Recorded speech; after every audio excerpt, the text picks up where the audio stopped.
नमस्कार दोस्तों, आप सभी का हमारे YouTube चैनल जेएसवी स्टोरीज में आपका हार्दिक स्वागत है। और आज हम कहानी सुनेंगे। एक पल को मान लीजिए कि उस परमात्मा ने 3 लोगों को हमारी सहायता के लिए हमारे जीवन में भेजा। परमात्मा ने उन तीनों लोगों को अलग अलग जिम्मेदारी दी और हमारे जीवन में रुकने की उन सभी की एक निश्चित समय सीमा भी तय कर दी। हमारे जीवन में पहले इंसान की भूमिका कुछ दिन की थी, दूसरे इंसान की भूमिका कुछ महीनों की थी और तीसरे की भूमिका कुछ वर्षों की थी। तीनों इंसान बहुत ईमानदार थे और उस ईश्वर ने जो जिम्मेदारियां उन्हें निभाने को कहा था, उन्होंने वो सभी जिम्मेदारियां पूरे मन से निभाई और हमें कई तरह की मुसीबतों से बाहर भी निकाला। इस दृष्टिकोण से इस कहानी में हमें सब कुछ बहुत अच्छा प्रतीत हो रहा है, परंतु क्या हमारी असल ज़िंदगी में भी हमारा यही दृष्टिकोण होता है?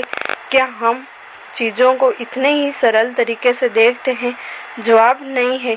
आइए अब इस कहानी को उस जटिल दृष्टिकोण से देखने की कोशिश करते हैं, जिस दृष्टिकोण से हम अक्सर अपनी योजना की ज़िंदगी में बाकी सभी लोगों को तोलते हैं। जैसे जैसे वो इंसान हमारी मदद करता जाता है, हम उसकी ईमानदारी के कायल होने लगते हैं। उन कुछ दिनों में ही वे हमें अपना सा लगने लगता है। हम मन ही मन न जाने कितने सपने भी बुन लेते हैं, आने वाले भविष्य के लिए ख्वाब सजोने लगते हैं। ये उम्मीद भी बांध लेते हैं कि वह इंसान कभी हमें छोड़कर नहीं जाएगा और हमेशा हमारा साथ देगा।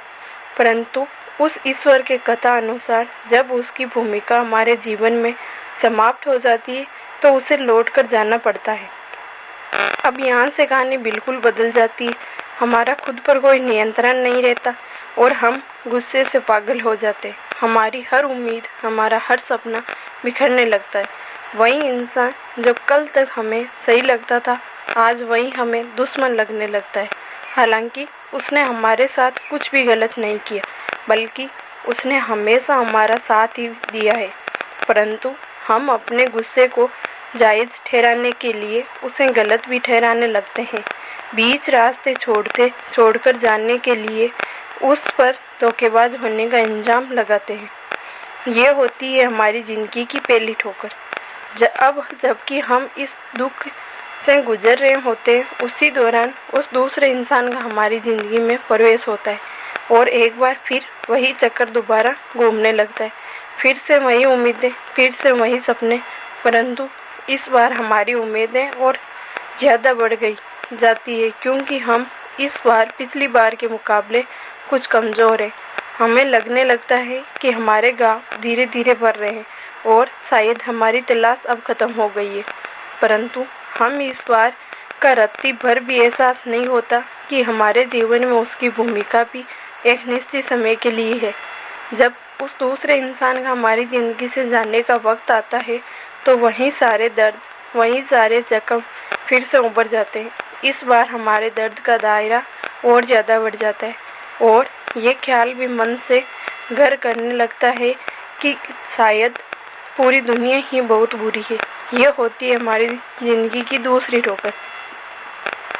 पहली 2 चोट की तरह जब तीसरी चोट हमारे मन पर पड़ती है तो ये तीसरी और आखिरी चोट हमारे ताबूत में आखिरी कील का काम करती है। हम दर्द से कराहे उठते हैं।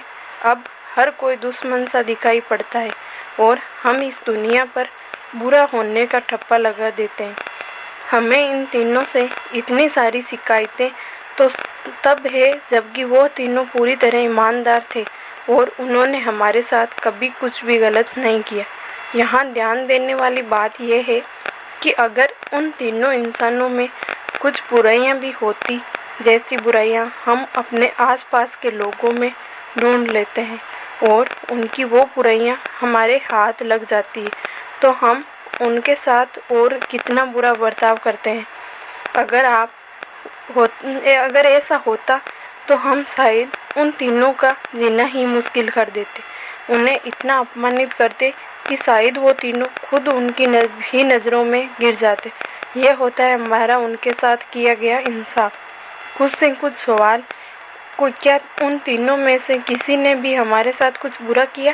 क्या उन्होंने किसी भी तरह से हमें कोई नुकसान पहुंचाया? जवाब है नहीं। तो फिर आखिर हमारे दर्द की, हमारी नफ़रत की, हमारे गुस्से की वजह क्या है?